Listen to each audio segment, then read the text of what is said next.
Hello and welcome to lesson 2, and lesson 2 is on Solomon Asch, and this unit is of course social influence, and this is lesson 2, Solomon Asch's conformity study 1956 on social influence. Now we're going today look at a key study, so this is fundamental. We must know this particular study for the unit that is social influence. Can I please ask that from this page on Asch's conformity study, or Asch, that you please write down all the key terms and do any activities on this page. In addition, could you please write key notes in relation to this narrative that I'm about to deliver to you. So Solomon Asch, and what was his study on conformity? Well, his aim was this. His aim was to investigate, because with every key study there is of course an aim. His aim was to investigate if people would conform to the opinions of others to give an answer they knew to be wrong. I mean, you perhaps might find yourself in a social situation where you too have done that. There could be various reasons for doing that, but you have decided to conform and you actually know what you're conforming to is wrong. Well, in the first instance, it's certainly worth mentioning that Solomon Asch's experiment was done in a laboratory.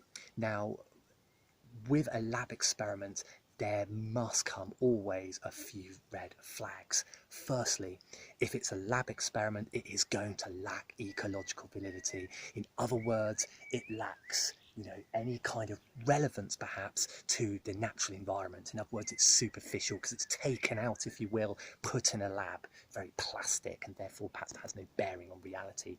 The second, however, is quite good. There is no extraneous variables, so we have complete control over temperature and any other perhaps variables that the psychologist would normally not have any control over if it was done in a field or if it is a natural experiment. And of course, the third one is that because it's done in a lab, every variable is very, very measured, and actually there is scope therefore to repeat the study, the experiment over and over again. The method was done with college students, and there was typically about 7 to 9 people, and they were shown 4 lines. One of those lines was what Asch called the standard line, and there were 3 others. And all participants were asked to basically compare the standard line with the length of the 3 others and essentially say, well, which one is the same length? Typically, I should use the word confederate, because they were all, if you like, in on the act, weren't they? They knew exactly what they were doing when they gave the wrong answer. There was, however, just one participant. The other 7 to 9 were typically were confederates. They were in on it. The participant would typically come last or thereabouts in terms of giving their answer.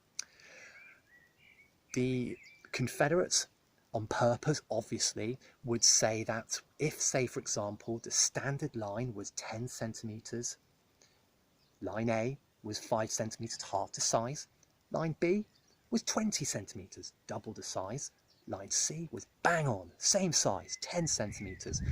On at least one occasion, the confederates would get it wrong, on purpose of course, to test whether the participant would conform.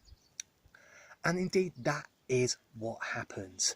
A good 36.8% of the time, on at least one occasion, the actual participant would give the wrong answer.